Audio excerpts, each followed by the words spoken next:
நாங்கள் ஒரு வீட்டுக்கு போகிறோம். அந்த வீடு பூட்டி இருக்குது. எங்களுக்கு என்ன மனநிலை இருக்கும்? ஒரு கவலை இருக்கும். அந்த வீட்டில் ஆட்கள் இல்லையேன்ற ஒரு மன வருத்தம் இருக்கும்.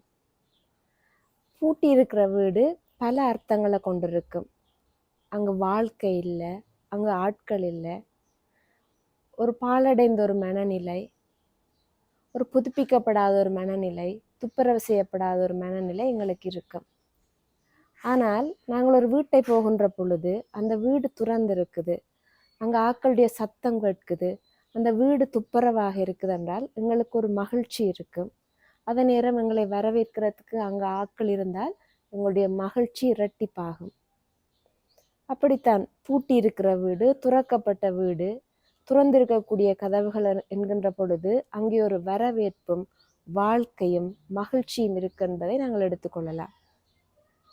இன்றைக்கு நாங்கள் உயிர்ப்பு விழாவை கொண்டாடுகின்றோம். மகதலா மரியாள் கல்லறைக்கு போகின்றாள். அவளுடைய எதிர்பார்ப்பு அந்த கல்லறை பூட்டப்பட்டிருக்கும். தன்னுடைய கடவுளுக்காக அழுது புலம்புவதற்காக, துக்கம் கொண்டாடுவதற்காக, மரியாதை செய்வதற்காக அங்கு போகின்றாள். ஆனால் அவள் போகின்ற பொழுது கல்லறை துறந்திருக்கின்றது. துறக்கப்பட்ட கல்லறை என்கின்ற பொழுது அங்கு ஒரு அழைப்பு இருக்கின்றது, வந்து உள்ளே பார். ஆனால் மகதலா மரியாள் பயந்து மீண்டும் ஆண்டவருடைய சீடர்களிடம் செல்கின்றாள். கல்லறை துறக்கப்பட்டிருக்கின்றது என்ற அந்த செய்தியை சொல்லுகின்றாள். உடனே சீடர்கள் அங்கே விரைகின்றார்கள். ஆண்டவர் அங்கே இல்லை, உயிர் தெழுந்து விட்டார் என்பதற்கு சான்றாக அந்த கல்லறை, துறக்கப்பட்ட கல்லறை அங்கு அமைகிறது.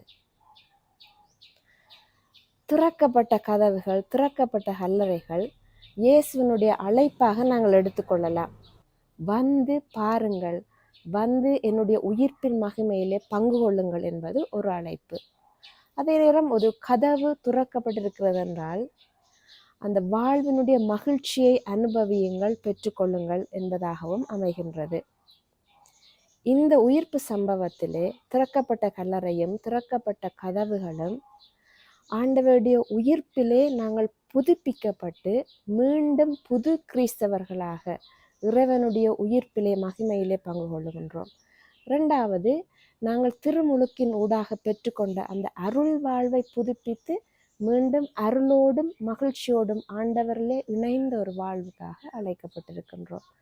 இந்த கிறிஸ்து உயிர்ப்பு பெருவிழாவுடைய மகிழ்ச்சி, அந்த வல்லமை, அந்த அருள் உங்களோடும் என்னோடும் எப்பொழுதும் நிறைந்திருக்க நாங்கள் வாழ்த்துகின்றோம், செபிக்கின்றோம்.